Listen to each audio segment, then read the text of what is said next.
we're answering your recent questions on this episode. Thank you for sending us so many messages and feedback these past few weeks. If you have made a comment or asked us something, here's where you'll get a reply. Welcome to Aprender Inglés con Reza y Craig.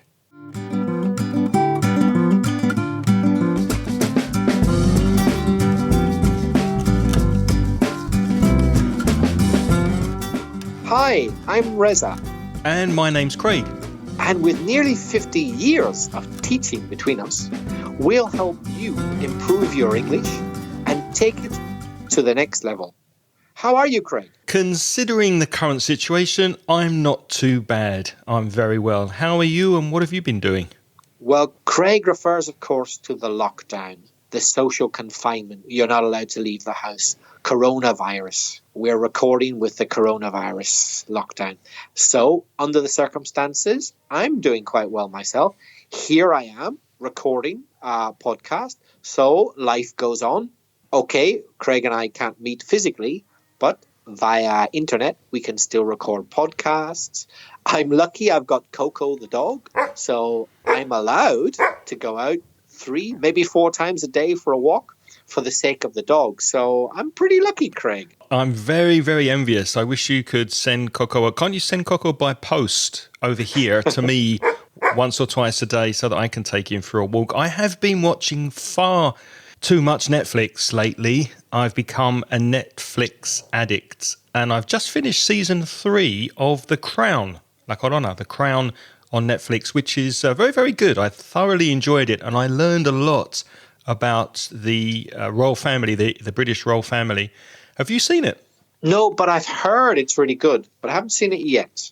I prefer the actress who did the Series 1 and Series 2. I think she was much better at expressing the Queen's superior air that she had, and the way she spoke was the first actress was very, very good at that. But it's still very, very good and very well recommended.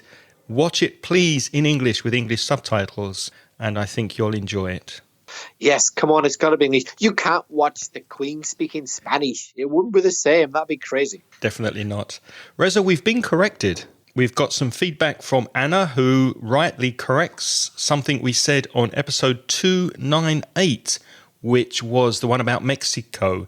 We said that Desperados is a Mexican beer, and as Anna rightly says, it's not. It's a French beer. Ah, I didn't know that. Well, that might explain why I don't really like it then. Ooh. What have I said? Oh, I love many things from France, starting with French people and culture and wine and champagne and all sorts of things. But you know what? I've never had a decent French beer in my life. Have you? I don't really remember. I'm sure I have had French beer, but I don't remember it being especially bad or especially good. So I can't comment. But you're not keen on French beer? I remember it as being especially mediocre French beer. Mm-hmm. It does nothing. Kronenberg? What's that? Is that French, Kronenberg? Yeah. Okay. Despite giving it the German name to make it sound better, it is French. I've noticed a few supermarket beers I've bought, and they were a bit bland. And I looked at the label, sure enough, made in France. So, excusez-moi, pardonnez-moi, but to Pilar, Dominique, and other French people who listen to us, but I'm not a fan of French beer, I have to tell you. I love French wine. I love French food, French music, French culture, French cinema. Beer, pas ser que no. Beer, no. I prefer Spanish beer. Craig, would you mind if I really stick the knife in? To stick the knife in? Does that mean you're going to insult the French even more and lose all our French listeners? I've stuck the knife in, yeah, but I'm going to twist it now. I'm going to twist it. It's got a French beer does nothing for me. Unlike Belgian beer, which is amongst the best in the world. Oh, I've done it. Oh, I said it. Oh, I can't believe I said that. I think we're losing listeners by the dozen. Sacre bleu! Qu'est-ce qu'il a dit? Anyway, Anna, thank you for your correction. We love getting your corrections because, of course, we're not perfect. We make mistakes, and we always appreciate when you send us your corrections. And if you are French and you are listening, please forgive Reza's hatred of your beer. And well, not hatred. There are worse beers. For example, possibly the Irish and British make lager, which is no better than yours. You know, British lager. I've never understood why people in Britain and Ireland seek out and pay money for lager. What does seek out mean? They make an effort to find it. Mm-hmm. You know, they make an effort to get British lager. British lager is rubbish. Yep. Drink proper British ale and beer when you're in Britain. Don't drink lager, for crying out loud. That's like going to Germany and insisting on only drinking Guinness. Why would you do that? The Germans know how to make very good lager. By the way, to balance the situation a little bit from a European perspective, English wine's really bad as well. On the whole, yeah. Although I have had one really good white wine from Britain, but on the whole, yeah. And I'm happy to say I'm glad that the Irish haven't even dared to make wine because I'm sure it would be awful. Please, French people, keep making your excellent wine for us Irish and British. Let's stay with France because we do have some feedback from Dominique from France, who tells us about her recent experience with italki. Italki is a company that sponsors this podcast and can help you find a teacher online. Hello, Reza. Hello, Craig. It's Dominique from France. This time, I called to give you my learning experience with italki. For me, it was the best way to improve my speaking skills. I have been taking many lessons with different teachers from different countries, the States, South Africa, England, Canada. I think it's important to learn English with a variety of accents. It is very easy to find and reserve a lesson with a teacher. If you don't like the teacher, it's not a problem. You can choose another one. Another important thing to me, you don't have to pay each month a certain amount of money. You can just schedule one lesson. For example, when I went on holiday for 1 month, I didn't pay anything. It's very convenient. I have just a word to say. Give it a try.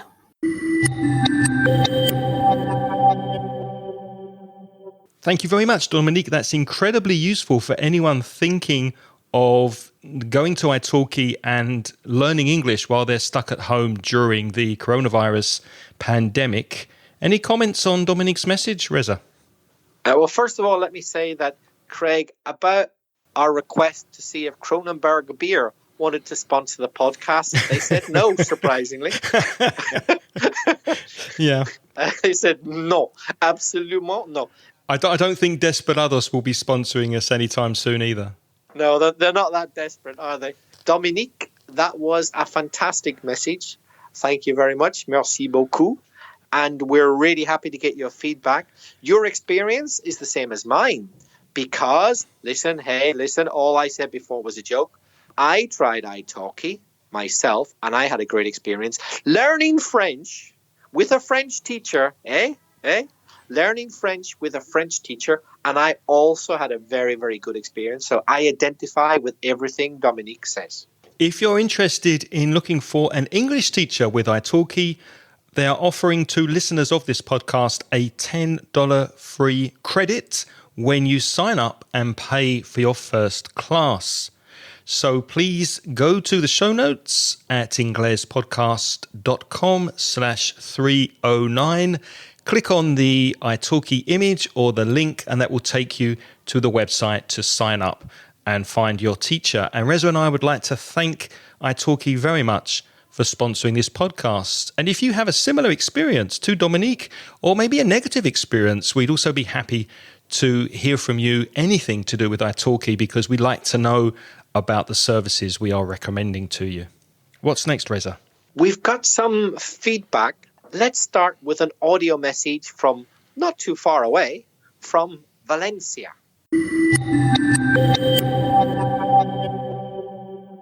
Hello, Craig. I'm from Valencia. Well, first of all, thanks for your dedication to help us to learn English. I'm studying these days and I'm preparing an essay about healthy habits. And my teacher asked me for find some material in podcasts. And I don't know where find one of them. Can you help me, please?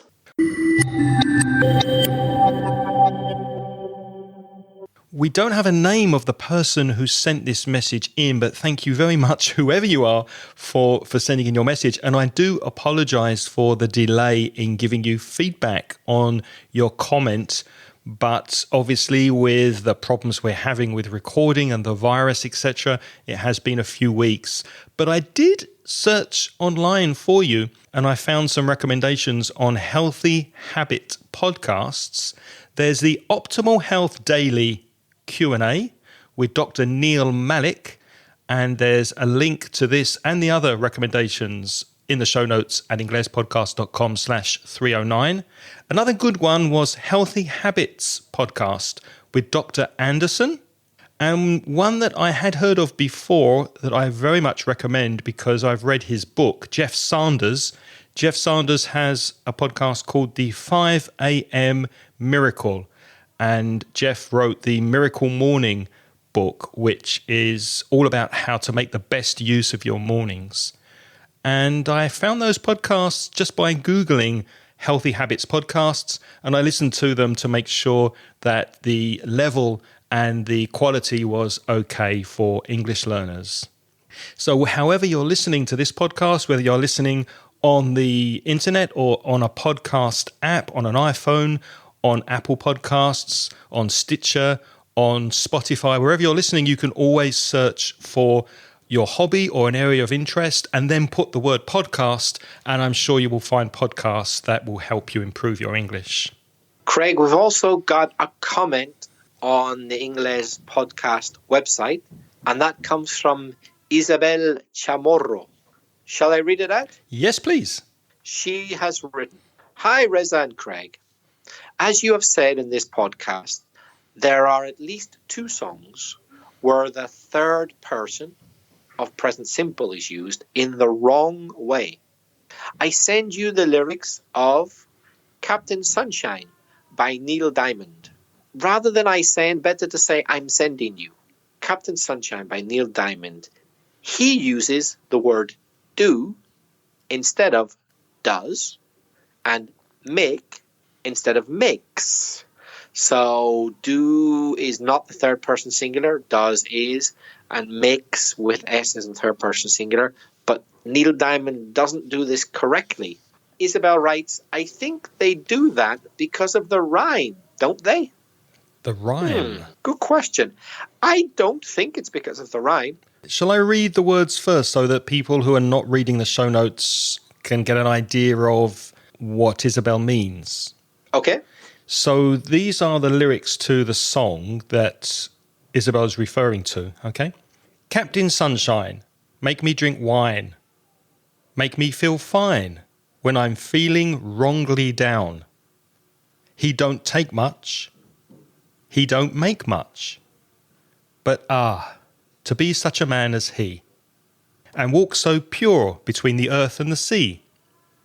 Captain Sunshine, he do me fine. Make the words rhyme when he knows the tune is sad. He don't take much, he don't make much, but to be such a man as he, and walk so pure between the earth and the sea. He don't take much, he don't make much, but to be such a man as he, and walk so pure between the earth and the sea.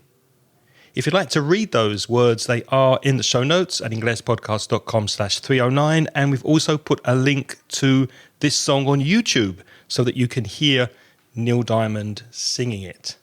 So what do you think? To rhyme is a similar sound, isn't it? Like hat and cat, or rhyme and time, where the words sound very similar. Do you think that's the reason?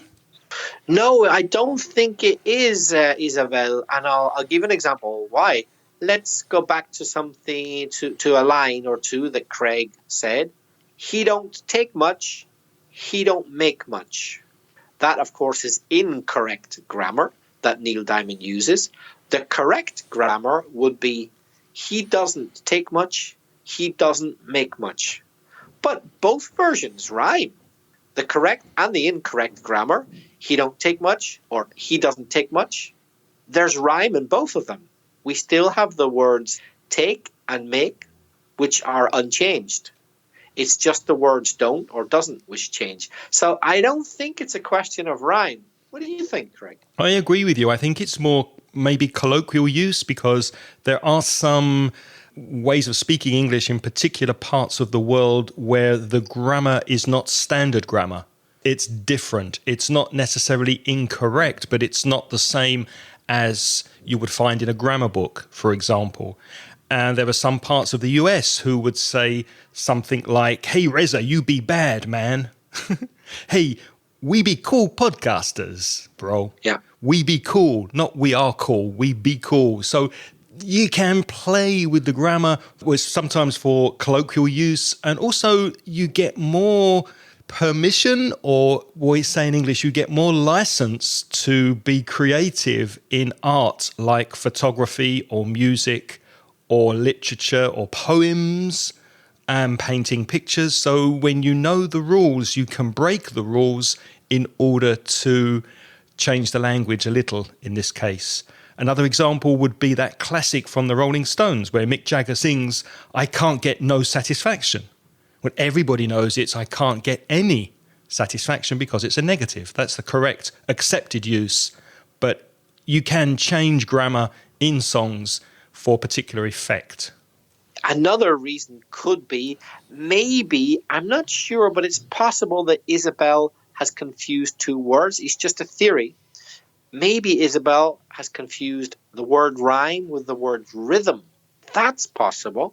Let's go back to my example. He don't take much, he don't make much. If we do it the correct way, if we say he doesn't take much, he doesn't make much, we have an extra syllable. Don't is one syllable. Doesn't is two syllables. Don't, doesn't. And of course, then that will affect the rhythm, el ritmo, yeah? Not the rhyme, not the sound of the words, but the rhythm. Instead of saying, he don't take much, it becomes, he doesn't take much. So it's a different rhythm. Yeah. And of course, in music, rhythm is very important. And maybe Neil Diamond thought that he just didn't like the rhythm of having to put in an extra syllable. That could be part of it. And the Rolling Stones as well with I can't get no satisfaction. Imagine, I can't get any. Two syllables. You've got to add an extra note. Syllable, yeah. So it could be a question of rhythm, not rhyme, but rhythm, perhaps. But it's very common in songs to not see correct grammar. So just try to remember that when you read a song, bear in mind, which means remember, ser consciente, that maybe the grammar may be changed for the rhythm, for the effect, for colloquialism, or for artistic license.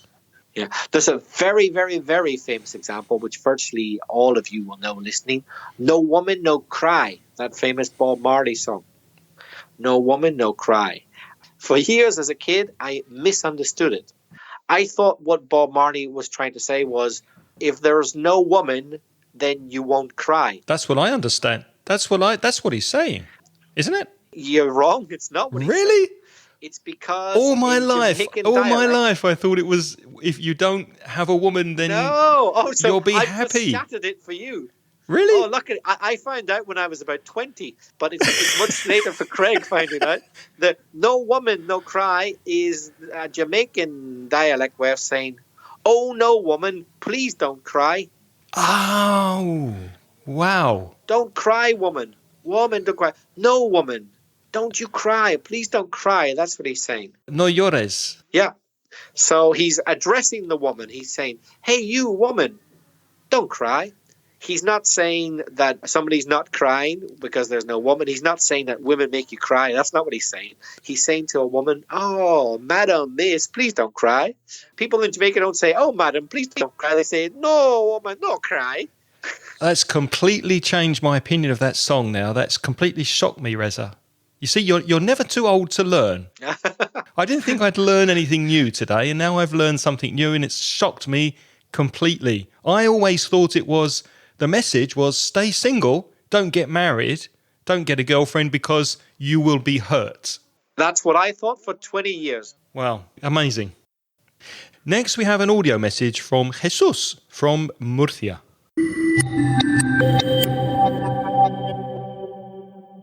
Hi Cesar, hi Greg, it's Jesus from Murcia. First of all, I want to say thank you for your podcast. I'm learning English since 3 months.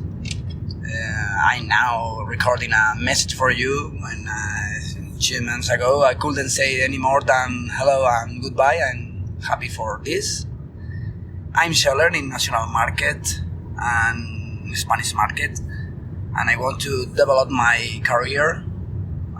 Therefore, I have to learn English. I enjoy very much with your podcast to such an extent that I can listen 4 podcasts in a row. I have a problem with my fluency, obviously, but it's possible that I get your discount in Talkie to develop my speaking. I want to say another time thank you, and I hope that you carry on with your podcast long time, and good luck. Thank you very much for your message.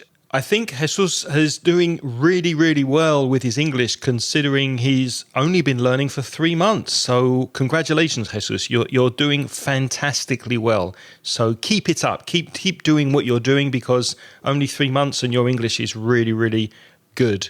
Can we help Jesus to improve a little bit, do you think? Yes. You said, Jesus, I'm learning English since 3 months. We understand you, but that's not quite right. If you started in the past and it's up to now continually, you've got to use a present perfect continuous in English. So you have to say, I've been learning.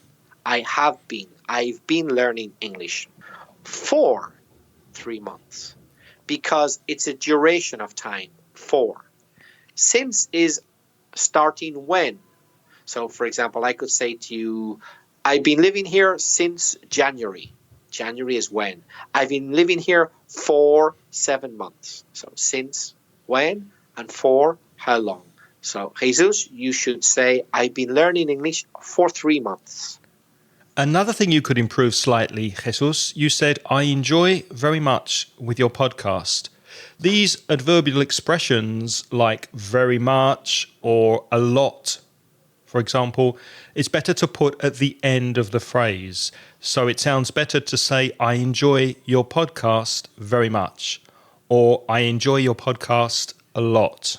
And there's no preposition, no with. So I enjoy your podcast very much.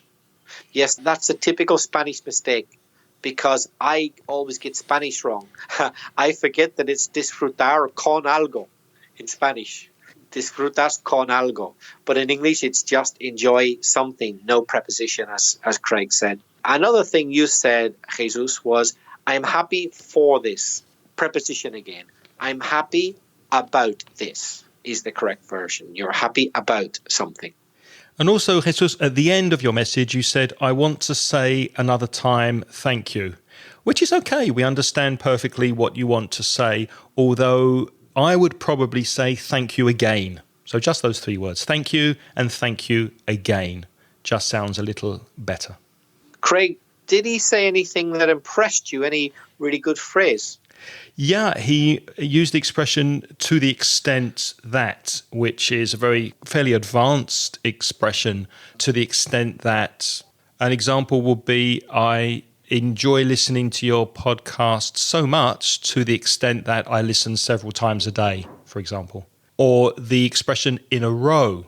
Row is fila, or in this meaning that Jesus used, to listen to different podcasts one after the other. So continually. For example, I listen to 3 or 4 episodes in a row, one after the other. Next, we have an audio message from Paula from Chile originally, but she is now living in the US. Hey Craig, hey Reza, my name is Paula. I'm from Chile, but currently I'm living in the United States.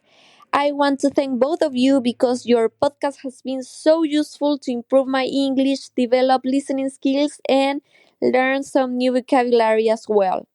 I want to ask you if it's possible that you talk about natural disasters. I'm coming from a very seismic country due to the fact that Chile is located in the southeast of the American continent. We are located over tectonic plates and we have a lot of earthquakes, active volcanism, tsunamis, and landslides. So, little quakes are not novelty news for us. People from other countries laugh at us because Chilean people react very calmly from little ground shakes. We don't even stand up from our seats. We react very calm and we keep doing our regular life. So I want to ask if it's possible that you talk about this topic. I think it's important to know some new words about natural disasters.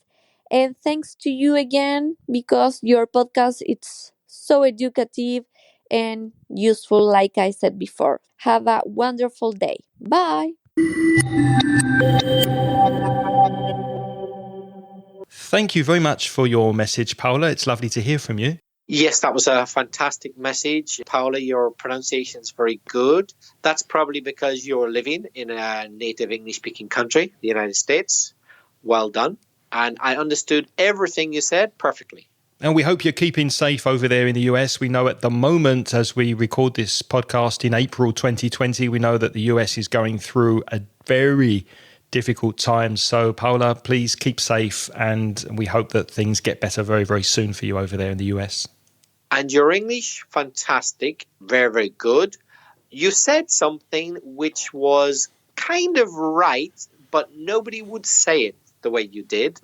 You said that, I think you said our podcasts were educative. Is that what you said? Our podcasts were educative? I think so. Thank you very much. That word does exist, educative. It does exist, but hardly anybody uses it.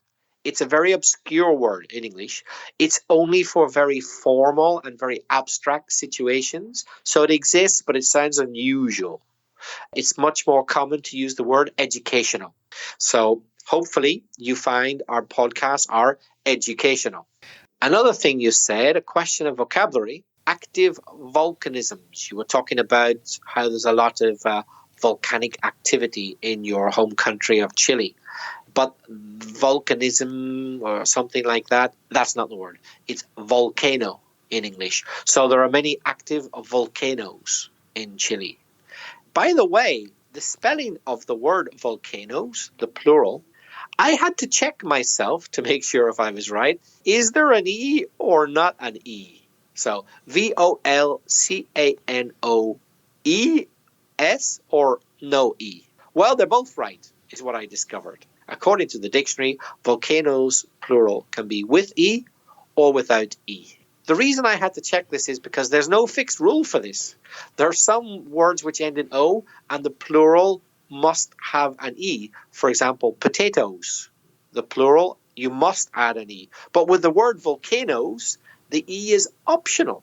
Curious, eh? Yeah. English is a very capricious language. And you did ask for an episode on natural disasters, Paula. Well, we actually have done one. If you go to inglespodcast.com/184, we have spoken about natural disasters, earthquakes, volcanoes, tsunamis, that kind of thing. So go listen to episode 184, Paula. And if there's anything that we haven't spoken about that you would like us to mention in a future podcast, just send us another message and we'll be happy to do that. And thanks again for getting in touch. We have another audio message. This time it's from Gabby from Mexico.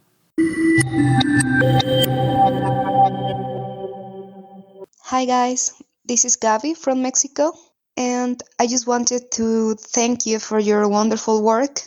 I have noticed that my English skills like listening and speaking have improved a lot, and that have helped me with my conferences in English at work. And I used to struggle a lot with these conferences, and now they are just a part of my life on a daily basis. And I have noticed too that now I can enjoy movies better because I don't have to look at the subtitles. And that really makes me happy because I'm a huge cinema fan. So that's something that I wanted to improve. And I just want to congratulate you on your work, on your podcast. It's my favorite podcast, not only an English podcast, but on any subject. And that's it. Bye.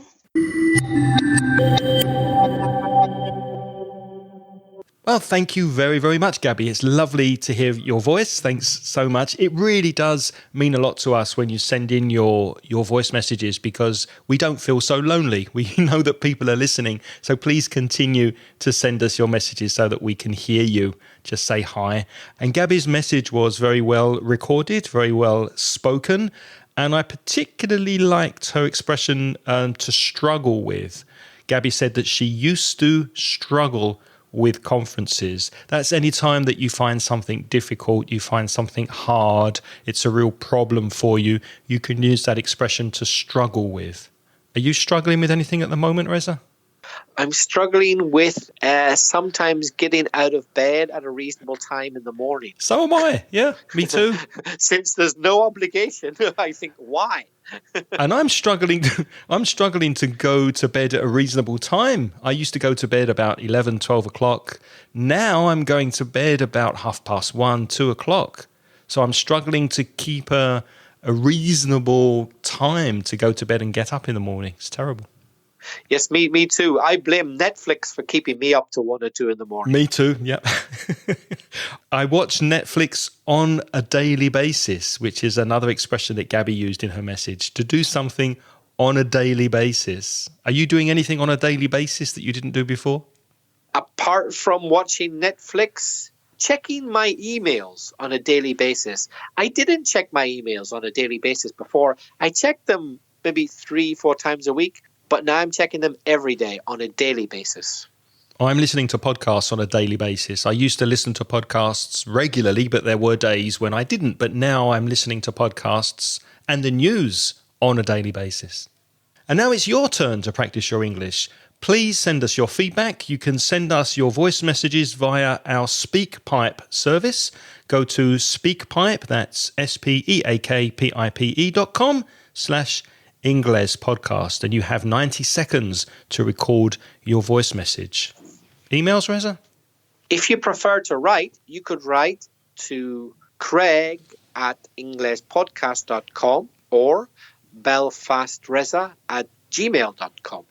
And now you have some spare time, possibly at home. You might be interested in our courses that are for sale on Mansion Ingles. Go to store.mansioningles.net. Links to that and all of the things we've mentioned can be found at inglespodcast.com/309 for this episode.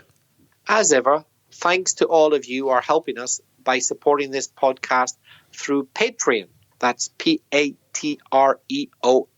So our Patreon supporters are the people who donate voluntarily a little bit of money to us.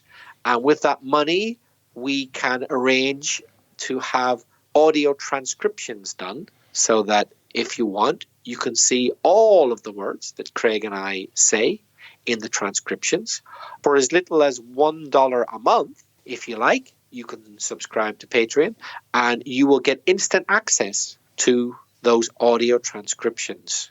Our recent sponsors are Jose Manuel, Santiago Casas Rey, Martorell, Ana Ruiz Cáceres, BM, who has generously donated $4 per month to our program, Paulina B, Karina Corrales, Belén, José, Ana Paula Moreira, Marisol, Miguel, and Miguel García de Leon. Thanks to all of you. Thanks very much for supporting us on Patreon. We really appreciate it. You can also join our Patreon program if you would like to for as little as $1 per month. That's the minimum, and you get instant access to recent transcriptions of this podcast. Go to patreon.com/Ingles podcast. Reza, what are we speaking about next episode? Next week we've got pronunciation, some difficult words for Spanish speakers. We'll be speaking about that next week. Thank you very much for staying with us this week. Stay safe, keep well, take care. Until next time, it's goodbye from me. And goodbye from me. The music in this podcast is by Pitts. The track is called See You Later.